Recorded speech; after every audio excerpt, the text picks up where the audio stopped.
Welcome back, everyone.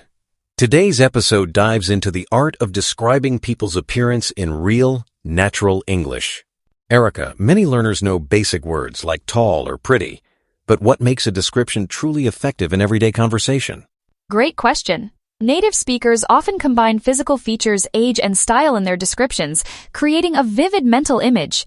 For example, instead of just saying someone is tall, we might say, he's quite tall, around 6'1", with striking dark brown eyes. This kind of detail helps the listener visualize the person immediately. That's insightful. And I've noticed that in English, we use certain phrases like good-looking or hot that carry different tones. Could you break down when it's appropriate to use these terms? Absolutely. Good-looking is a versatile, polite term suitable in most situations. Hot, on the other hand, is informal and often reserved for private conversations among friends, since it focuses more on physical attraction and can be considered impolite in formal contexts. Thanks for clarifying. Before we move on, how do cultural differences impact these descriptions, say for height or age? Excellent point. In the US and UK, height is typically given in feet and inches, while many other countries use centimeters or meters. Likewise, describing age in decades, like early 30s, is common in English but less so elsewhere. This helps keep the conversation natural and relatable. Let's build on that foundation. Many learners stop at tall or short. What richer vocabulary can we use to add nuance when describing someone? To go beyond basics, combine adjectives and quantifiers. For instance, quite tall, sort of slim, or a bit chubby. You can also use phrases like in his early 30s to talk about age or specify features, such as she has shoulder-length curly hair or he wears stylish glasses. Those combinations really help paint a picture. Are there any common pitfalls learners should avoid when trying to sound more natural? Definitely. One major mistake is overusing words like handsome or beautiful, which can sound outdated or too formal. Instead, good-looking or attractive are more current. Also, context matters. Using hot with strangers might come across as rude or inappropriate. That's a helpful distinction. Can you give a real-world example where the wrong choice of word might lead to misunderstanding? Sure.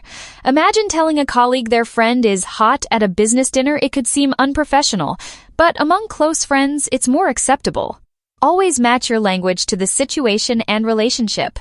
Transitioning from physical descriptions, English is full of idiomatic phrases. For example, juicy details or fill me in appeared in today's dialogue. How do such expressions enrich conversations? Idioms like juicy details add color and emphasis. It's like saying, tell me the most interesting part. Similarly, fill me in means to update someone on the latest news. These expressions make interactions feel more genuine and engaging, moving beyond textbook English. Do you think these idioms sometimes confuse learners? How can they confidently use them? They can be tricky because literal translation doesn't work. The best strategy is to learn them in context. For instance, after missing a meeting, you could say, "Can you fill me in on what happened?"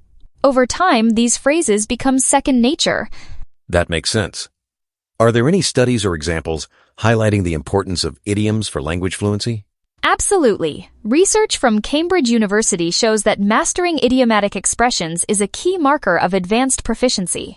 Native speakers use several idioms per minute in casual dialogue, so understanding them is essential for full comprehension. Let's pivot to another essential topic, describing someone's professional life. The dialogue mentioned career path. How do English speakers naturally discuss jobs and ambitions?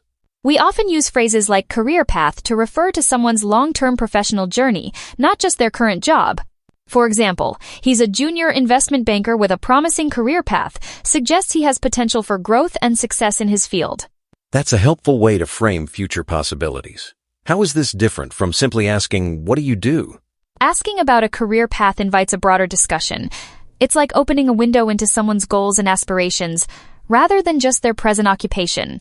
It can also spark conversations about education, promotions, or even career changes. Can you provide a hypothetical scenario to illustrate how this might play out? Certainly. Imagine meeting someone at a networking event. Instead of just, what do you do? You might ask, where do you see your career path leading?